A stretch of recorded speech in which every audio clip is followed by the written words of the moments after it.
This is the Birth and Truth podcast where we spill our unvarnished, honest, and naked truth. I am Courtney Elaine. And I'm Black Blues. If you'd like to be a guest on the Birth and Truth podcast, email us at birthandtruthpodcast@gmail.com. Today's guest would like you to know that she previously wanted to be a singer. She's not a good dancer, and she started listening to podcasts because she couldn't stand people talking to her. With that, we would like to welcome to the podcast Regina Cooper. What set are you claiming? Oh, I think I'm reflective right now. Mm, All right, all right. Black Blues, what about you? feeling good, feeling great, feeling great, feeling good. How are you? That's my set. Okay. Um, I am feeling optimistic. All right. So, Regina, why are you feeling reflective? Well, I've been feeling reflective for a while now, since this whole pandemic started. First I was afraid, but then it started making me think about some things that I've lived through and resolved to live through this as well. And even though this is probably the worst thing I've experienced, it's also made me think about some of the things that I have been ungrateful for in my life. And it's made me uh, realize that I should be more grateful for some of the things, even little things that we all take for granted, like toilet paper. Right. Right. Because people be about to get in a fight in the grocery store for toilet paper. Honey, the hands were being thrown, let me tell you. Right. Like, excuse me, but wiping my ass is more important than wiping your ass. Oh, that's funny. So, Courtney, why do you feel miraculous? They didn't say miraculous. What did you say? Optimistic, and Optimistic. Optimistic. it goes kind of along with what Regina was saying because we all are in a space where we've all had a hard time or been going through some things, especially within 2020.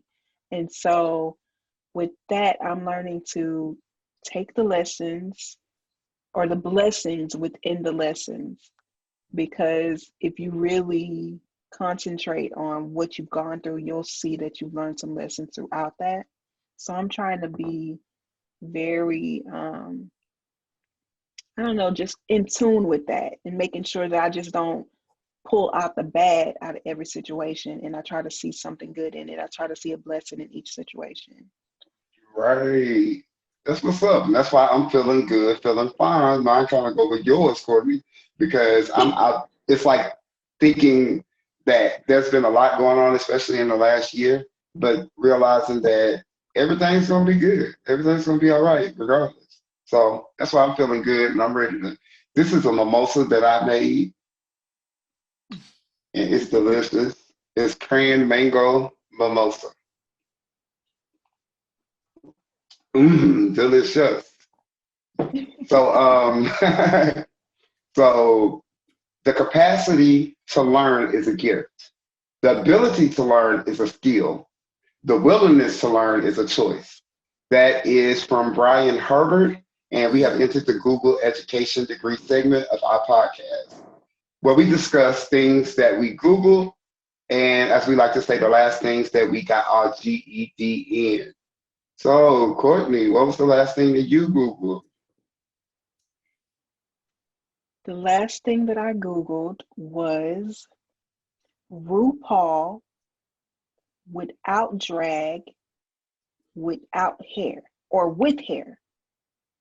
So Because with regular hair or like with with like RuPaul the man, I wanted to see him with hair because he's bald. So I wanted to know what he looked like with hair. Like, did he have a fade? Did he have an afro? Like, did he have waves? What kind of hair does RuPaul have, or did he have before he had no hair? Like, I just needed to see that because I'm used to him with, big glamorous hair. And if he doesn't have the big glamorous hair, then he has no hair at all. And I don't know if he just never had hair or what, but I could not find one picture of this man with hair. Right. Very disappointed. I did not get my GED because I found no results whatsoever. I don't know if he has swept the internet. He don't want us to see him with an afro. I don't know what it is, but I did not find any real hair coming from his scalp. Wow. So there And you you know have what? it. RuPaul looked like he would have had some good hair, like some nice wavy Yeah. Louisiana hair. I feel like he probably would have took real good care of his hair. He would have had the best waves out there, but I didn't see anything. So if y'all listening, you watching, you find a picture of RuPaul with natural hair coming from his scalp, please send it to birthandtruthpodcast@gmail.com. I really appreciate it. Because Courtney want to know. So, Regina, I need my what's the GED. last thing that you Google? What you got your GED in?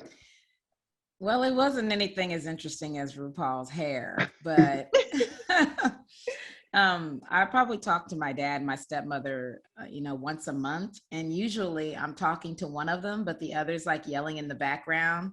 And then whoever I'm talking to has to repeat whatever the one yelling in the background is saying. So I was talking to my dad about, talking about, how you need to be more healthy and things like that.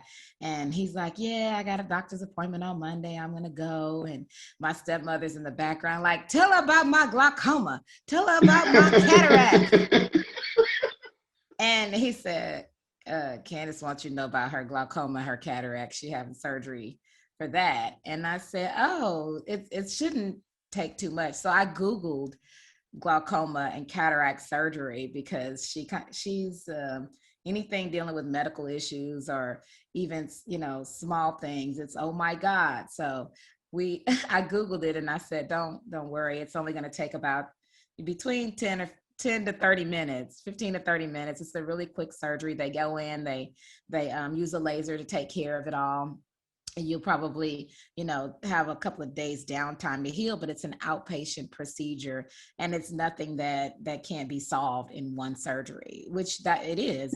It's quick, it's fast. And if you have cataracts or glaucoma, it's not something that's going to be like the end of the world. You're not going to have to take medicine for the rest of your life or anything like that. They go in, they relieve the pressure from the glaucoma, then they get this film off of your eyes that this cataract is causing to grow, and then you're back to normal again. If you wore glasses before, you'll probably wear them after, but you'd have to get a new prescription. So because you're going to be able to see better after that cataract surgery than before. So Wow. that's Cool. Taught me what I got something. my Right. She got her GED in. GED. So Go what I get got it. my GED in is my dog keeps doing this weird thing where she goes to my foot and kind of rub her coochie up against my foot. And so I'm like, what is she doing? She's only a puppy. So I Googled to see Oh no. why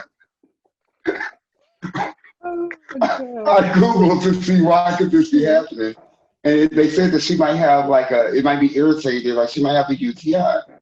So what I ended up Googling actually was, can I give my dog cranberry juice to clear out her UTI like you do humans? And what they said was, yes, you can give them cranberry juice. Well, all right then. Will that clear the Seems UTI like though? You got to give them, yeah, you give them 24 ounces. As long as you don't go over that, it won't mess them up and they won't have diarrhea. But Okay. if you give them 24 ounces, then the acid from it kind of keeps the disease from sticking to their bladder, and it'll flush it right on out. Got my GD. Y'all heard me. So let us know what's the last thing that you Google and how you got your GED, and drop it down in the comments if you feel like you want to do that. language is the roadmap of a culture. It tells us where its people come from and where they are going. That is a quote by Rita Mae Brown. This brings us to our country word of the day. In this segment, we explore how country Black folk have made the English language their own. Today's word is "cipher." In English, it's except for.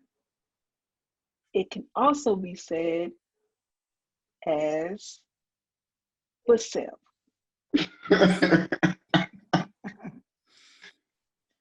Lord help us. Can you use it in a sentence, Courtney? I'm gonna let you use it in a sentence first. Okay, well, the one I'm gonna pick, I'll do Stefan. Um, I went to the grocery store. I got chicken, milk. I remember everything except for eggs.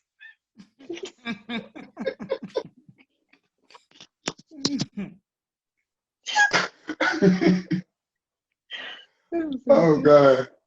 What about you ready, Courtney or Regina? Can you use Cepha or Bacep in a sentence?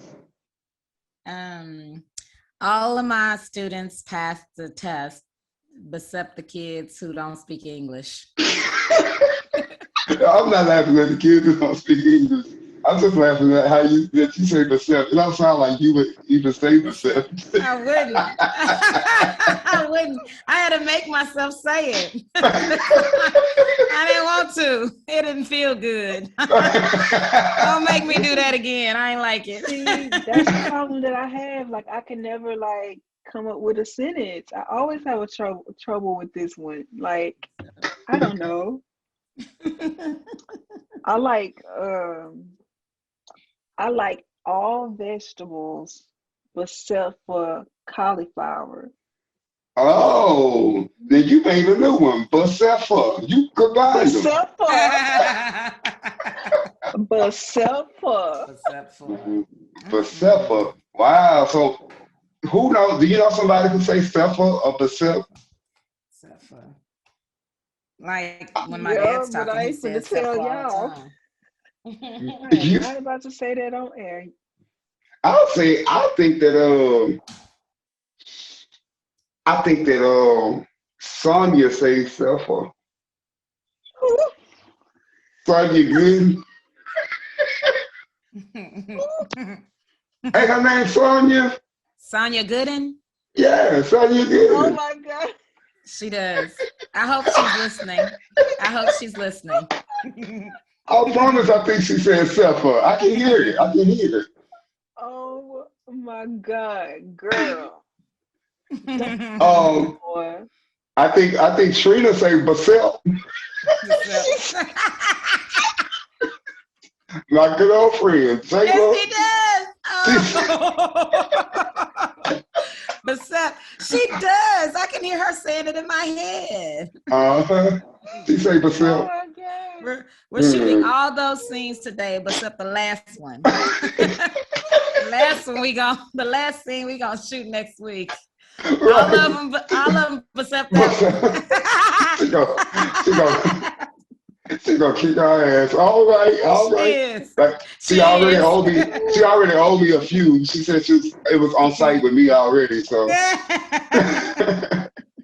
what about celebrities? What celebrities say Bacep or Cepha? I'm gonna say I think that what's the dude name that got some new teeth? Bluez. I think Bluez would say Cepha.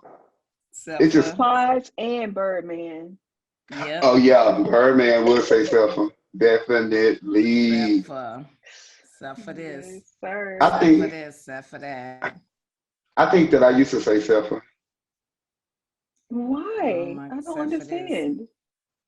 I don't know, but I'm mature now, so I say except for. Except for. Because you're classy based. Always. So that was our country word of the day. If you want to drop down in the comments and use our country word of the day in a sentence, or tag somebody that might say Cepha or Bacep, then go ahead and do that. Country word of the day. I have another sentence I want to use. Courtney. All right, go ahead. Courtney, I found a bunch of pictures of RuPaul for you.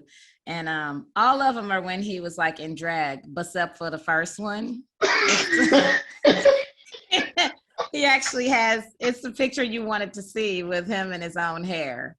So he was really young, but just look at that one because all of them are with him in drag, except for that one. We're gonna Text go it around. to you. I hate it. We're Don't gonna you go get around used to all saying week. that? Right. We're gonna be saying for Get self used all to week. saying that. Okay. The greatest danger in times of turbulence is not the turbulence. It is to act with yesterday's logic. That is a quote by Peter Drucker. This is our truism segment where we discuss things that affect our community. And that's the truth root. Today's truism will take a look at how the COVID-19 pandemic affects students and its teachers. So, Regina, with you being an educator, let us know how effective online learning has been within this pandemic. Online learning really depends on the student. If they are disciplined enough to complete work and pay attention to a screen all day, then, or they're excited about learning or what they're going to do that day, then they usually do okay. But the overwhelming majority of students, in my experience, do not do well with online learning. They're not ready for it. They don't have the discipline. Their parents aren't home. Their parents don't know to advocate for them, or they just don't know enough about the technology being used. I've had students who were sleeping on Zoom, like in the bed, under the covers, sleeping on Zoom. I took a picture and sent it to that young lady's mother, and now she's back in school. I've had students who were in the bed with their device lifted up over their head, like they were, making a video or whatever and looking at. And I had to say, get out of that bed, sit up, get at a desk, a table, something, and turn on the Langone lights because I need to know that you're engaged. How are you going to write in your notebook like that? So it's really What about grade are you teaching? sixth grade. And Okay. so how these kids are supposed to manage themselves without that normalcy of school that's missing is beyond me. Even I have a couple of students who are really, really good online students, but it's because they want to learn, they want to be there, and they're excited about what they're going to get into next. And so I try to make it entertaining and fun for them. But the truth is that most students, they're not ready. Think about college students who have to go to school online. If they don't have to be on, there's no restrictions of class time and going to class and being there at a specific time. Everything is kind of just like whenever you feel like getting on. And so that's what a lot of the students do in elementary now, or middle school, even high school now, because that's the freedom that they've been given. And when you don't have that discipline, that freedom and autonomy can be detrimental. And that's what's Right. happening. Yeah. With my experience, I say that my internet is acting up. It's the new, can I go to the restroom? Because they just be like, you call on them and all of a sudden they got internet issues. And then they log out and then they come back. And then I'll be waiting on them when they come back. All right, you had internet issues. So what I asked you was,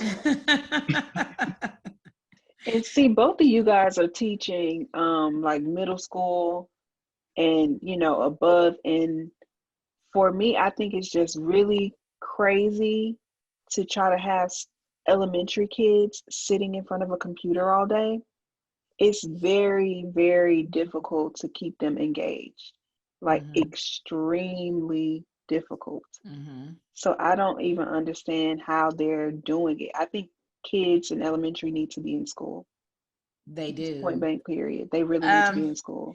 They do, or they need the structure at home, like a parent sitting right there with like a belt off camera so that the kid Yeah. pays attention. Because Yeah.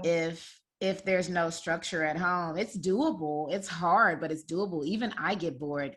And one thing I've learned also, since I've been teaching virtually, is that I talk too much. I'm like, I even say it myself, God damn it, I need to shut my ass up. And I know the kids are thinking it too. And so sometimes I say, I know I'm talking a lot, y'all. Just bear with me because I want to make sure you know what to do. Because as soon as I give directions and I'm like, okay, guys, off you go, get busy, but stay on camera, I'll get like 15 messages in the chat box saying, okay, so what do we do again? Or they start unmuting Uh-huh. themselves saying, what did you So say? do And I'm you like, well, I just said it 12 different ways. I don't know what else to Okay. do. do you find yourself explaining things over and over again because you feel like you're not in their faces and there may not be, retaining that information?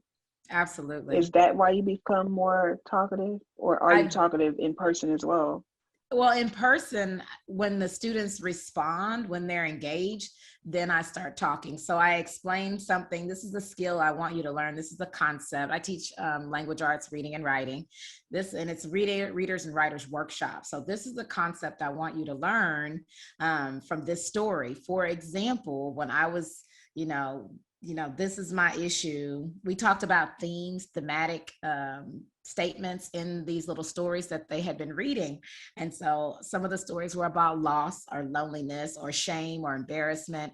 And so after explaining how to pull out this theme, then I had to give an example that happened to me. Like, I had a lot of change is difficult, and here's why. And so let me tell you how my life has changed these last few months. Or loss is painful, but it'll kind of teach you who you are. So let me explain to you how this loss in my life has taught me who I am. So I do a lot of giving them examples so that they can something they can relate to, because they can't always relate to a story.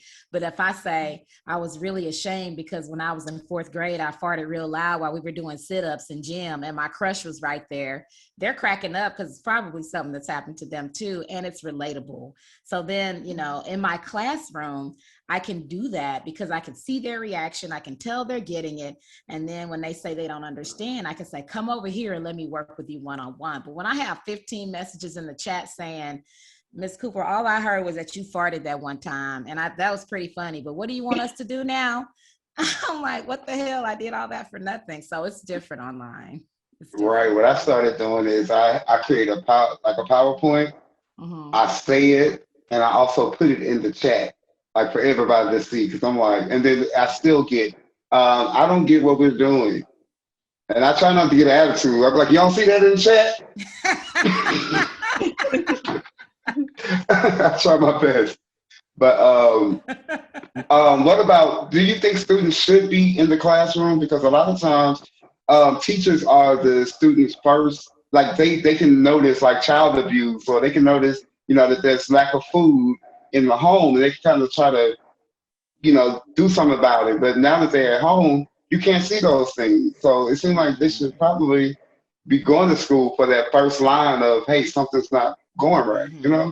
For a student who can't speak for themselves or can't like literally pull you aside and tell you, hey, this is what's going on. Because I've had students who are in my virtual classes say, or they'll send in the chat directly just to me, sometime during class, can we talk in a breakout room, just me and you? And I'll say, oh, okay.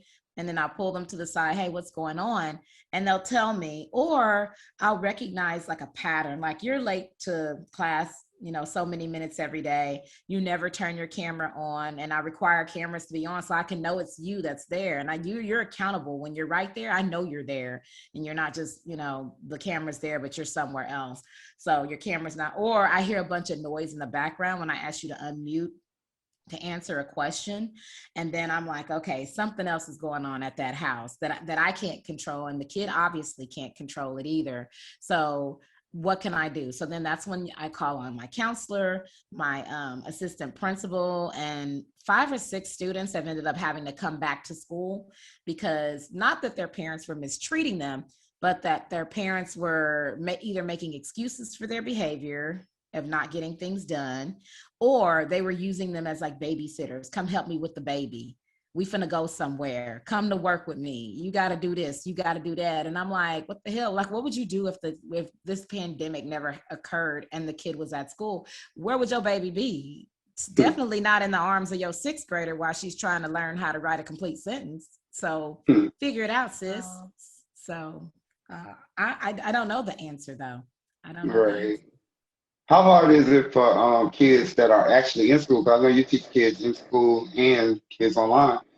Are they following the social distancing guidelines?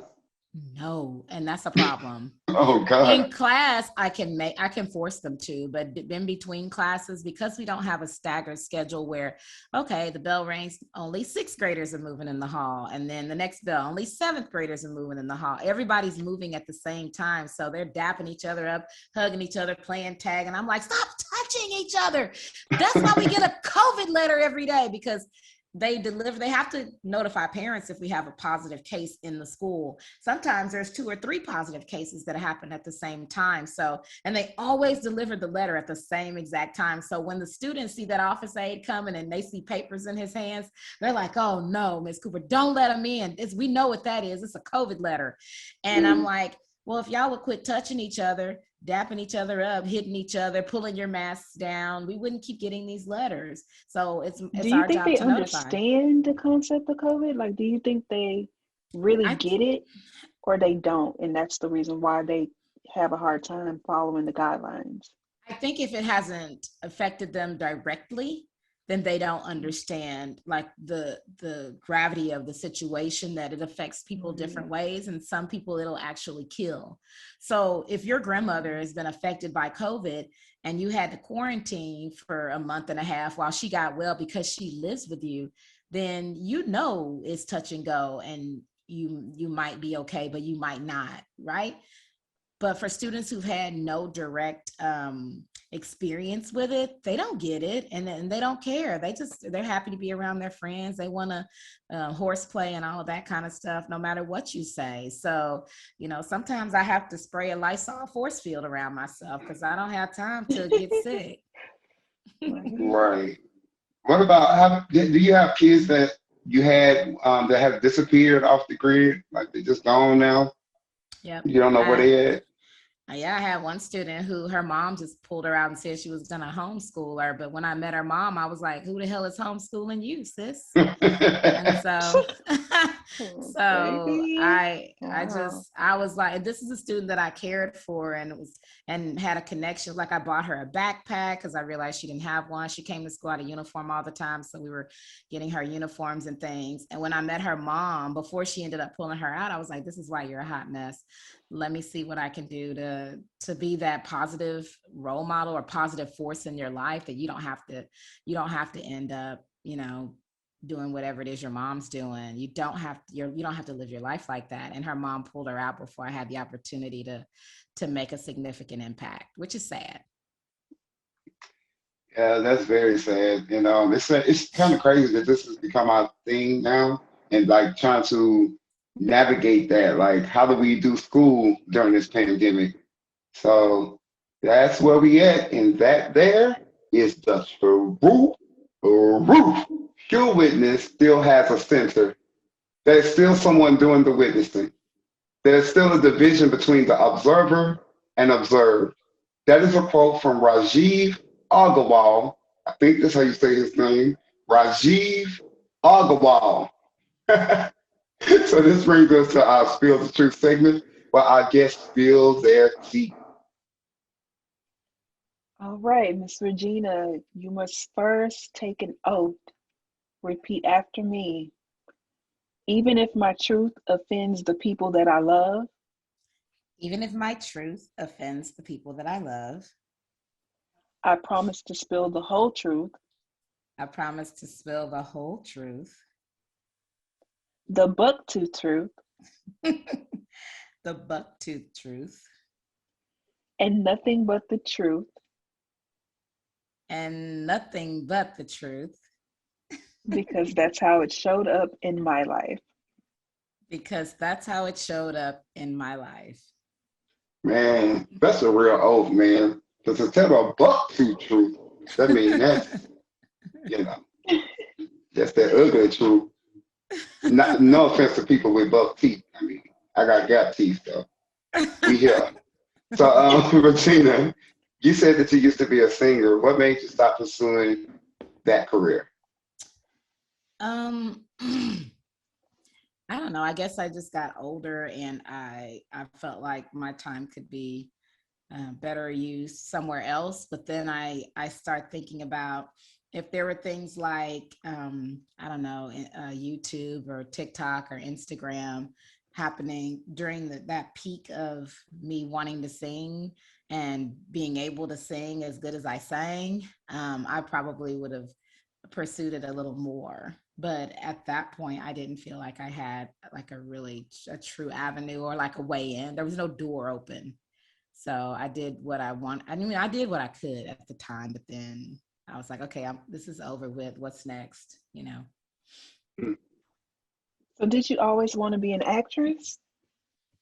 I did. I would look in the mirror and I would go in the bathroom and be in there for hours acting out TV commercials. I wanted to be a Toys R Us kid. I wanted to be Rudy's friend on the Cosby Show. Like I would get blank tapes, like cassette tapes, and my little cassette recorder, and I would write little stories and act them out on my on my little cassette recorder. So it was like a recorded story. If a toilet needed to be flushed, I would go flush the toilet and come back, and all of that sort of stuff. Dope. I did want to be an actress for a long time. But then again, there were parents who got their kids, they pushed their kids that way. And my mom I don't think she had the time nor the wits nor the energy to be like, let me invest in this child, because it's an investment in your child when you have them being on, the Disney Channel and those kinds of things. Mm-hmm. You have to take time from your own schedule and do that. And my mom had 3 other kids, and so she didn't have the time. Right. That's funny. I wanted to be an actor, but I wanted to be on Living Single.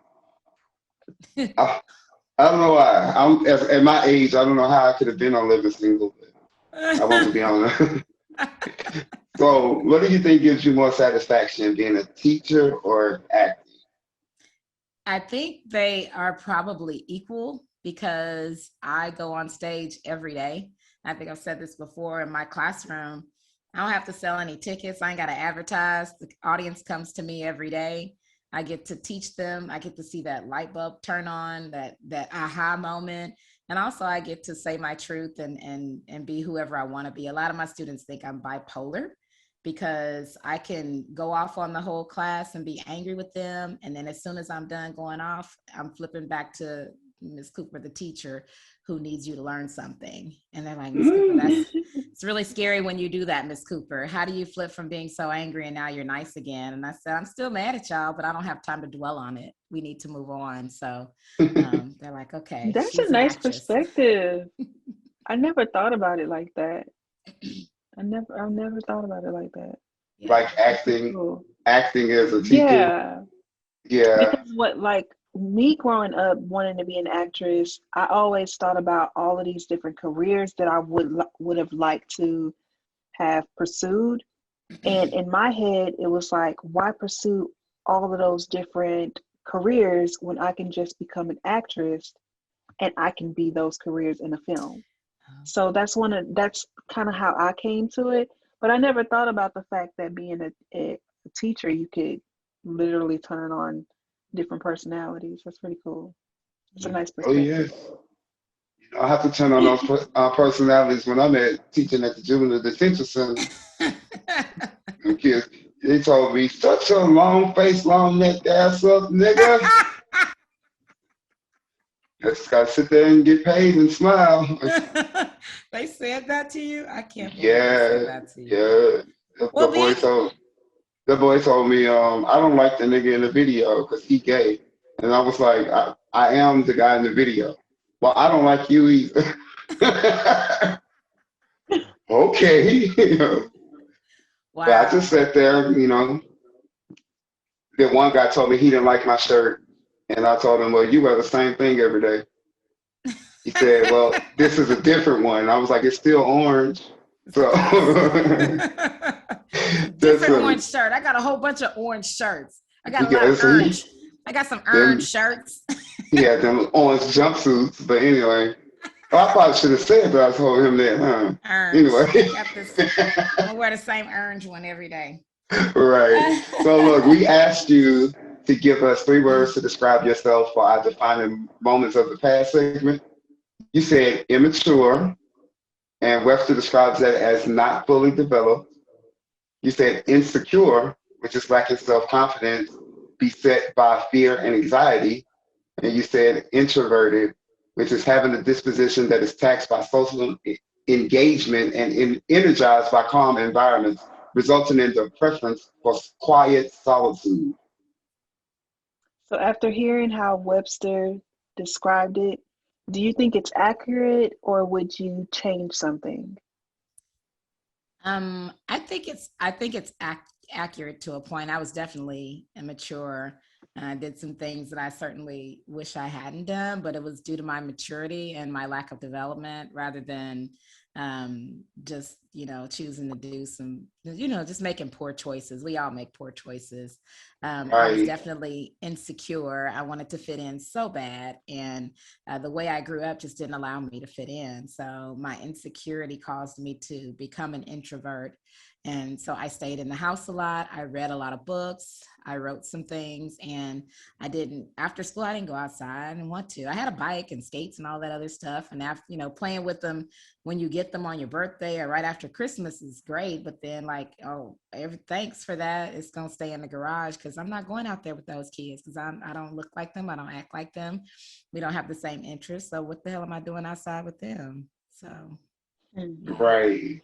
I mean, we can really, I know Courtney and I can really, people don't think so about me being introverted, but I am. But people look at Courtney and they say, oh, she's introverted. But the Courtney I know isn't, Mhm.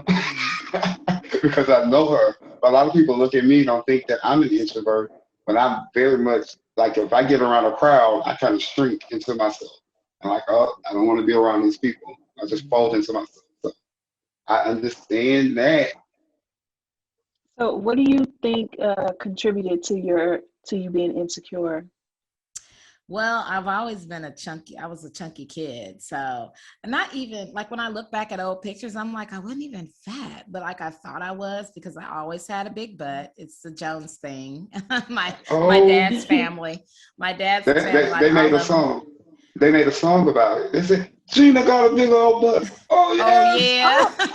Oh, they sure did. They That was sure until did. that song came out. I think I was like in fourth grade, and I'm showing my age right now, but that's when that song came out, and I was okay with my big butt finally. But growing up, just like I've always had a big butt and big thighs, and I've never had that thigh gap that I hear people bragging about. My thighs have always rubbed together. I don't know. I don't know what it would feel like if they didn't. So I was just so insecure about my body, the way I looked. I couldn't wear the same hairstyles other girls wore because my mom wouldn't let me. I was just because I felt like I didn't fit in. And now I realize that that's okay because my younger son has the same butt and thighs that I did, and he could give like he's looking for a fuck to give because he doesn't care about how people view him or what how he's not insecure at all. And Right. I wish I had that confidence when I was his age. You know what? You just made me think to myself, how does it feel for my thighs to rub together? I don't know. They don't even know each other. Like, they're in two different rooms. Like, Mine are well acquainted. They don't know what they would do without the other. look, I'm just looking now. I'm just like, Oh my okay, God. I don't know what that would be like. Help this I But man. mean, they I are. just never noticed that. When she said it, I'm like, oh,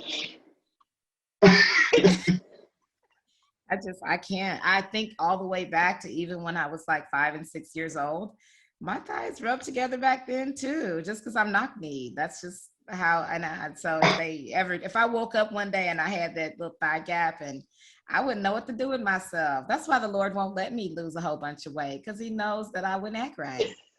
Like, girl, you gonna keep them extra 20 pounds on you because I know what's gonna happen if you lose them, and I'm not gonna let you backslide. Lose those pounds and lose your mind. Okay, well, that's what would happen. well, Regina, I would do the same if you gave me them 20 pounds. I'll lose my mind.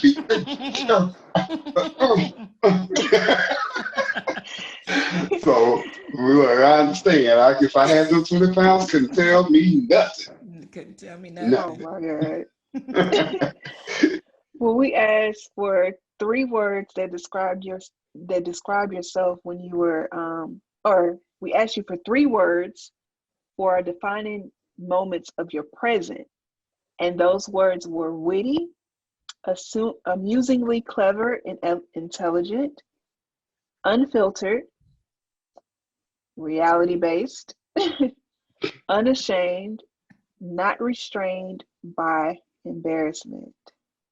After hearing how Webster described it, do you think that that's still accurate, or would you change something? I think that's entirely accurate. I tend to, or I sometimes do when I too. try to filter myself, it doesn't feel natural. It doesn't feel natural to me. So now I kind of just go with what's natural. I try to have tact and I try to be respectful, which I've learned over time that immaturity is passed away. So I know now not to just say the first thing that comes to my mind, but to really temper my thoughts and make sure, not that I'm sugarcoating anything, because I don't do that either. Sugar's bad for you, so I don't do that. But I do make sure that I say it with respect, whatever it is that needs to be said, so that people will be more likely to receive it.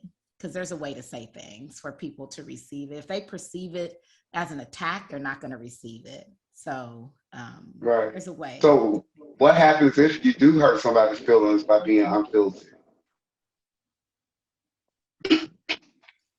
When that happens, I almost feel like no matter what I say, it would have hurt that person's feelings. Like there's no, if you're not receiving it in the way that I'm saying it now, then I could have put both of my juicy lips right in the crack of your ass and kissed it, and you still would have had a problem with it. So there's no way. Oh. There's no way for me to not make you because you're looking for something to be angry about. So when that happens, I know I don't take it personal. It's not my fault. That's a you problem, sweetie. Go get some therapy. Hmm. Hmm. So what's the difference between being witty and being a smartass? I think it's about timing and appropriateness. Right. Also, a lot of times when people are being a smartass, there's a different intent behind it. Being witty is just, oh, I see a window. I'm gonna say this right here, right now, at this time, and it's gonna work. Rather than, ooh, I'm gonna say this, and people will laugh at it, but it might possibly hurt somebody's feelings or tear them down, like low key tear somebody down, and that's not what I'm in the business of doing. Especially Like being an shade. educator. Yeah, I'm not trying to shade people. Even though I know what you're about to say, Vincent. I see your face right now. Are you sure? You's a shady okay. one. All right, Bluez. Sometimes I it's unintentional shade. Like I'm not trying. I think you are like the king though of shade But though. Yeah, y'all you know brother what? and I sister. understand. No, Regina, I understand when you say you're not trying, because It's I had a unintentional. situation where I was working at the restaurant, and the little girl gonna tell me to do my work, and I was like, "Well, I've been doing everybody's work," and she said, "We all have." And I said, "Well, why don't you get we all have to do that? Because I'm busy right now." And she was like, "Well, you ain't got to have no attitude." I didn't think I was having an attitude. I don't think so either. I think she came for you and you didn't send for her. Exactly. That's what happens. Okay, he was just looking for somebody else to be on his side because I was not in his amen corner. I told him that he had attitude. He knew that he was being a smart ass when he said that. So there you have it. He just needed you to be in his amen corner. And of course you would be. Because y'all brother and sister when it comes to that. I think she started it though. Like she's like, do your work. Like, who are you? Are She you the did boss start of it. me? When Right. did you This become Yeah. the boss of me? and this ain't even my real job. Right, girl, sit down. Take a break. Oh my goodness. So how did you go from being introverted and insecure to just unashamed? I still have my feelings of like awkward Black girlness sometimes, but I think I had to come out of it when I became a teacher, because you can't be shy and be a teacher. Sometimes you have to give those hard lessons, because another reason that teaching was such a great career for me as an actress, I still get to play a lot of those roles. Besides teacher, I get to be a counselor sometimes, or I get to be a nurse sometimes, patching up, whatever kind of rash they have, or, I'm bleeding, I need a Band-Aid. A few days ago, a kid threw up in my class in his mask, because we wear masks in class. We have to wear a face covering, of course. Everybody's wearing masks. And so he was holding his mask kind of away from his face, and he had his hand up. I said, "Hey, what do you need? Are you okay?" And he pointed to his mask with his other hand. And I said, "Oh, do you have a bloody nose? Let me get you some tissue." And he shook his head. And then I said, "Do you have snot? Like, I'll get you some tissue."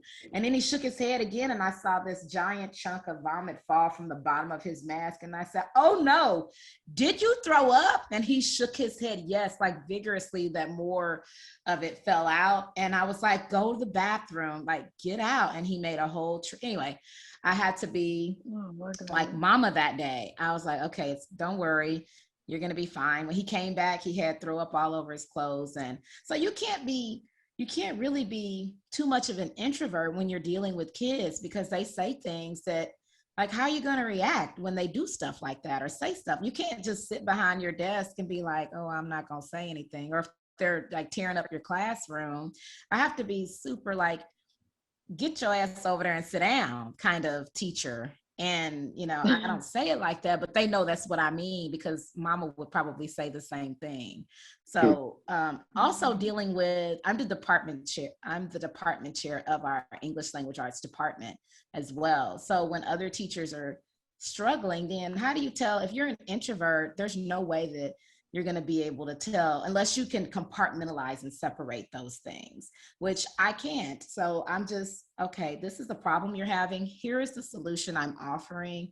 You can take it or leave it. If you leave it, you're probably going to continue to have the same kind of problems in your classroom.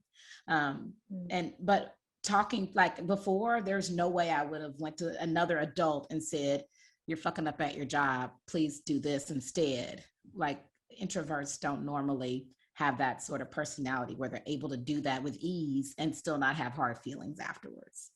So, and that's not difficult for me anymore. Right. So I have a question. What is the perception of your body image today? Ooh, Lord. Every other week, I'm thinking of something else that I could try, because there's so many diet fads out right now. I mean, I'm happy with the way that I look. There's nothing, like, I can find clothes that fit. And I think if I had a hard time finding clothes, or if I couldn't find like cute stuff that I like to wear or that I'm comfortable in, I would have a problem with it, which is probably why I was so insecure as a child. Because back then, they didn't make cute clothes for chubby kids. They just didn't. They were like, you had to shop in the husky section and wear pants that were ugly and ill-fitting. And I had a tiny waist and a big ass. So where are you going to find little girls' clothes like that, right? They just didn't make them. So now that I'm older, and I shop for myself, it's easier for me to, I think my body image had a lot to do with the kinds of things that were available to me, the kinds of clothes, even like down to like the way I styled my hair, and, being able to wear makeup or, fingernail polish, all of that stuff contributed to the body image that I had, because I was restricted in so many ways. And now that I'm a lot more free, I'm able to try some things. Some of them work and some of them they don't. And the ones that don't, I donate to Goodwill and I keep it pushing. Be like, damn, I wasted $30 on that. Somebody will like it, and then I move on. So because I'm a lot more free, those restrictions have been removed because I'm older. I don't have those issues anymore. I do wish that I could still have that flat tummy, but I've had babies, and I don't care to anymore. I don't care to work that hard for it anymore. I guess that's what it is. So what would your current self tell your childhood self? I would probably tell her, don't worry, girl. It gets better with time. Or I would probably say something like, "Girl, learn how to sew, because if you do that now, you can alter your shit and, leave out the house looking cute, or just put it in your backpack and change when you get to school, like so many other girls were doing." Wow. Oh, they did Imagine that that? though.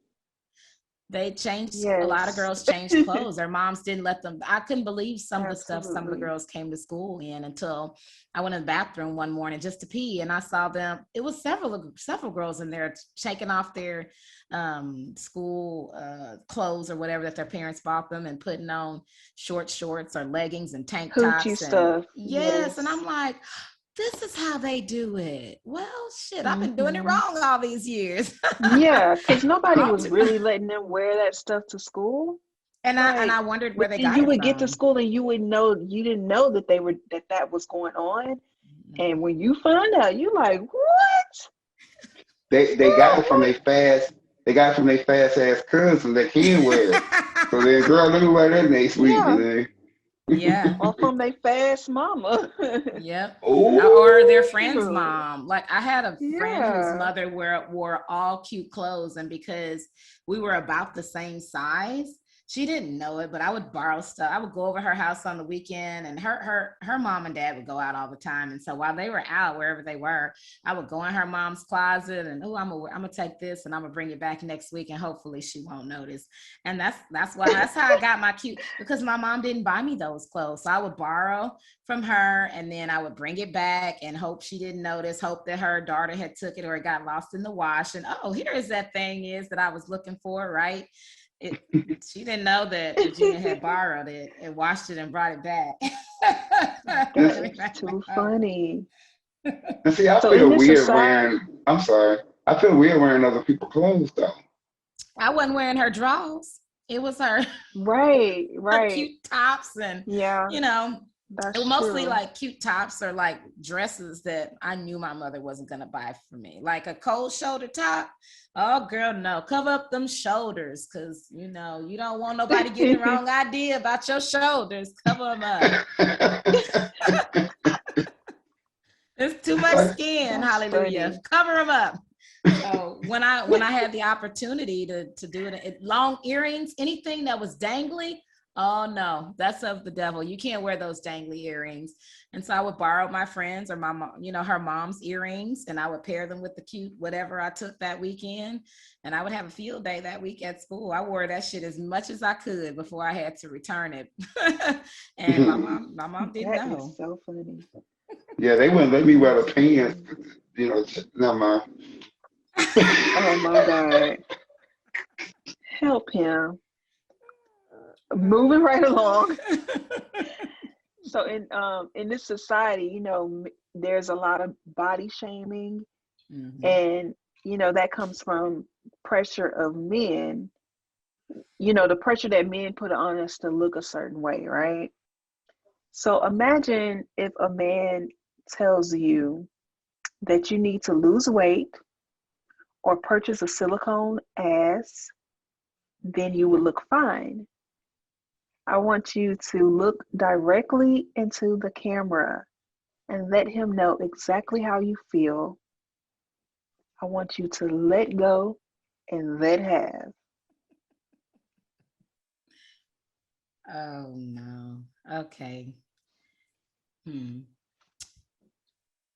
I'd probably say, sir, this ass that's too fat for you, and this belly that's got too many rolls for you, and these titties that may be just a little too flat or long or whatever, you can start by kissing this ass. And there's the door over there. If you don't like what you see, you can always go have at it with somebody else, because I guarantee you, these DMs over here that I've been ignoring, I can go ahead and start answering those. Mm. And that's that on that. Yeah, that's the thing. Like, I feel like these days, like women are doing that, and like some people, women say, "Well, I'm doing this for me," but I feel like it's like saying coming as a man and saying this that might be a little wrong, but I feel like they're doing it for the attention of a man. So that's when they go and get the silicone in their behind. Nobody want to walk around with no behind that big. That's huge. I don't Mm, understand. I mean, I understand the feelings of inadequacy and wanting to change so that you can fit in with this status quo.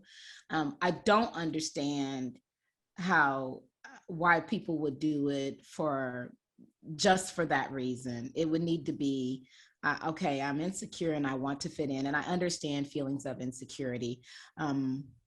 I want to fit in. I'm insecure. And also this is going to make me a better person. Is the big ass going to make you a better person? I mean, I have a big ass and I've done some pretty fucked up stuff. So I wouldn't say that big asses make you better. I don't think that, like I even toyed with the idea of like, I don't know if y'all can see if you're watching video, but I have a little wrinkle forming on my forehead. And I noticed it one day when I was washing my face, and I started to stretch my skin out, and I was like, okay, maybe I need a little work. Maybe I need to go have something done to my face. And then I thought, but why? Is it going to make me a better person? Will I feel better about myself, or will I just find something else that's wrong with me to try to go fix, right? So once you start doing that, then you pick yourself apart, and it's never enough. So once you realize that, oh, it's never going to be enough, then you just say, you know what, I'll do what I can. I'll look my best to make me feel my best. And then I know that what's on the outside is not always a reflection of what's on the inside. So if I know that if I look my best, I feel my best, but I'm not interested in running 30 miles and spending all my money at Orange Theory, Fit, or whatever, Purple Place, or Peloton, all of that shit. Like it feels good to get some exercise. Absolutely. I'm not saying don't take care of your body and eat healthy.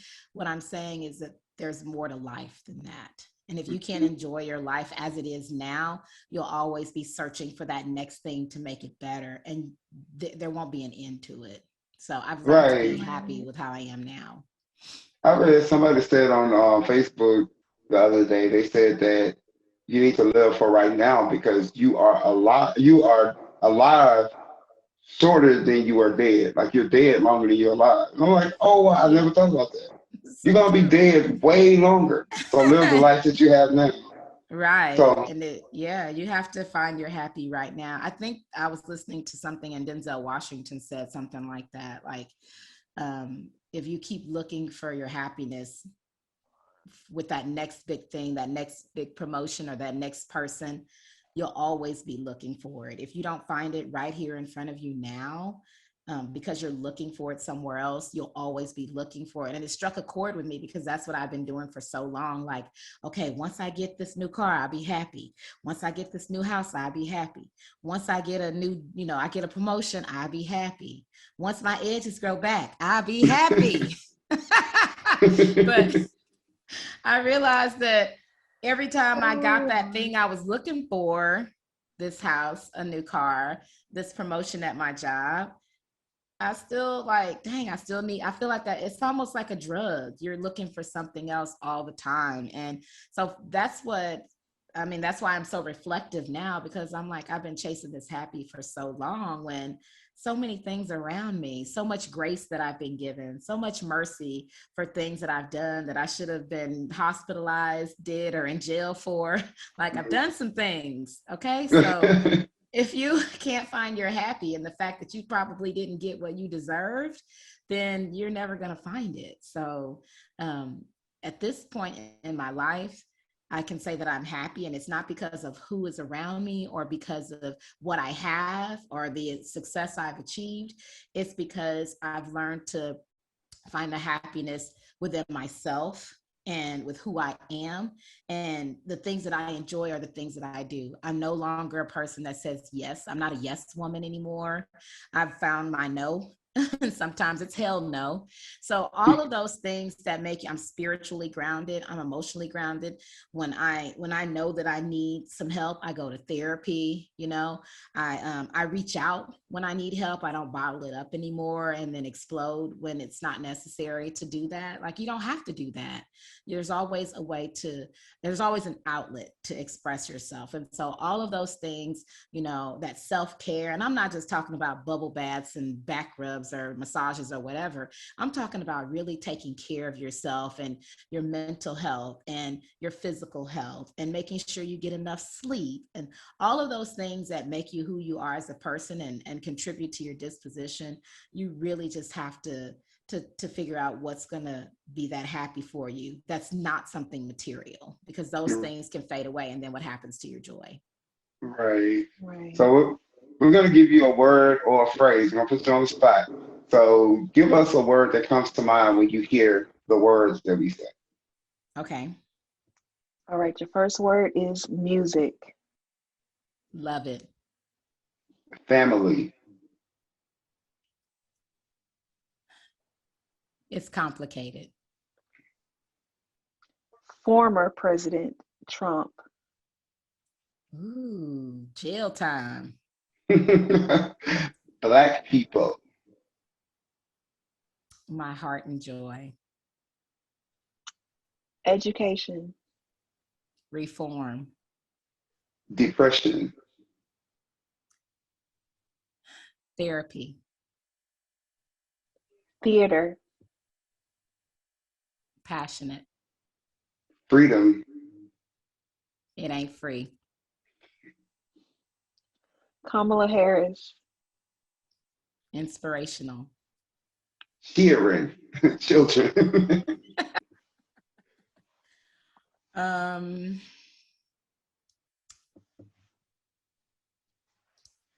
this is a hard one. It's a phrase. They're not home forever. They leave you. They do. Aww. Yes, you're not looking forward to that. Well, I have a 17-year-old. He's a senior this year, and I've just been thinking about what it's going to be like to not have him in the house like full time anymore, whether he goes off to Right. school or decides to stay here. I know that this is the end of his formal education, his public school education. So there's always a what's next. So that's one of the things I've been reflective about as well, because who am I aside from my children? I've had to carve out a space for myself, and because I know they're not going to be here forever. So if they're the thing that's making me happy or keeping me grounded, what's going to happen when they leave? So. Oh, wow. That is something to definitely reflect on, for sure. Right. Wow. Fill in the blank. Huh? What'd you say? Oh, fill in the blank. He's muted. I shouldn't. Bluez is muted. Did you purposely do that? Oh, there he is. Oh. Okay, fill in the blank. I should not say this on the Birthing Truth podcast. It is totally TMI, but.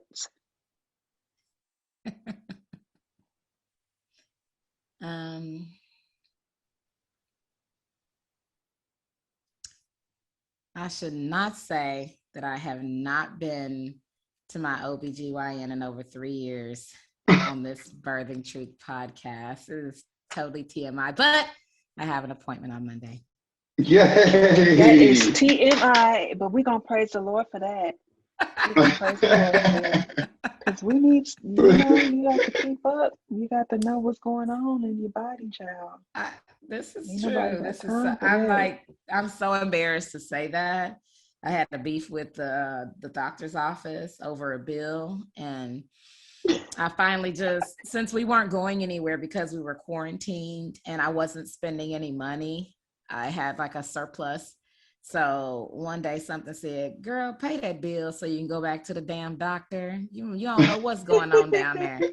So I sent them a check, which don't nobody do checks no more, but I mailed a check, and then when the check cleared, I was like, cool, I could go to the doctor again. So I went ahead and made an appointment to go. But that was why I hadn't gone, because it was like $164 that I was pissed off about. That I was like, where did this come from?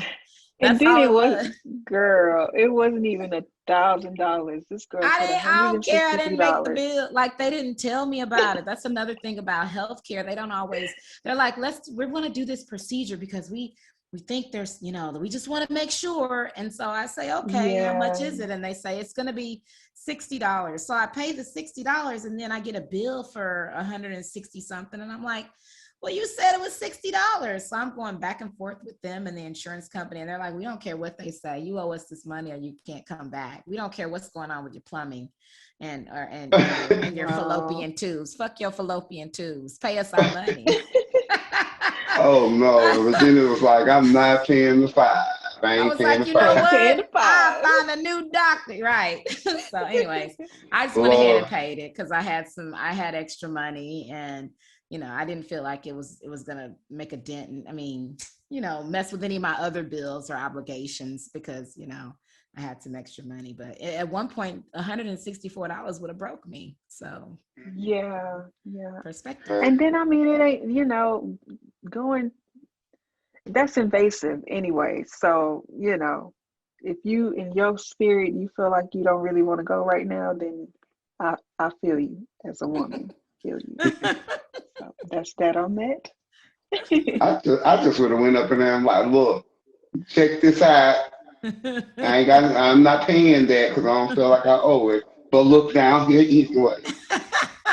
Would you have lifted up your skirt and been like, look, I got something going on right here. I can't get my leg up there. I was Check trying me out. Right there in the waiting room. like this. Somebody gonna come look at this for what? I know I owe the money. I bet you they come and see you then. Why did this fool lift his leg up? It won't go up. But anyway, trying to get it up. Oh my God. I was trying, but it won't go up. So give us your social media so people can know where to find you, but also let us know what project you got coming up. Because I heard you was like filming some kind of movie. Oh, yes. So we just wrapped on this movie with Jayla World Productions. It's called Fair Play. It's actually based on a play called Karma from about 10 or 11 years ago. Freedom Train! Yes! I was also a part of that play. So I feel like we've come full circle. I play a different character. And she is a lot like myself. So I was so excited when Jayla called and said, you got this part. And I was like, yes, I'm going to kill it. I'm going to do everything I can to kill this. So I'm not sure when it'll be out. The movie's called Fair Play. I play Nicole, and she is a witty and unfiltered young lady who definitely speaks her mind, but also has her best interest at heart. So I'm thinking maybe May or June it'll come out. My Facebook is Cooper. Instagram is Damn Gina. That's with 7 A's. Damn Gina. And on Twitter, it's Regina Bio 1, but I don't use Twitter very often unless I'm looking for scandalous videos of known celebrities. So that's funny because she's saying basically that she used Facebook. She used all social media, Facebook, Instagram, but except Twitter. Except Twitter, exactly. She used them all except for Twitter. So we want to thank y'all for watching. Shout out to Still Visionary Inc. Thanks for placing this idea and this vision in our hearts and in our heads. Yay. Yes. We are the Birth and Truth Podcast on Facebook and Instagram and YouTube. And we can be tweeted at Birthing Truth. Right. Our name is the same on everything but self Twitter. Oh, I forgot to mention that I also have a podcast. It's called Acoustic Chef that I do with a few friends, and we release a new episode every Monday. So it's called Acoustic Chef. It's about everything. I wish we were as organized and we had these segments like you guys have, but it's just a conversation of current events. And sometimes it takes a turn that we didn't even mean to make. We get lost sometimes. So we're also on Acoustic Chef on Instagram and Facebook. Well, thanks for tuning in to the Birth and Truth Podcast. Until next time. Bye.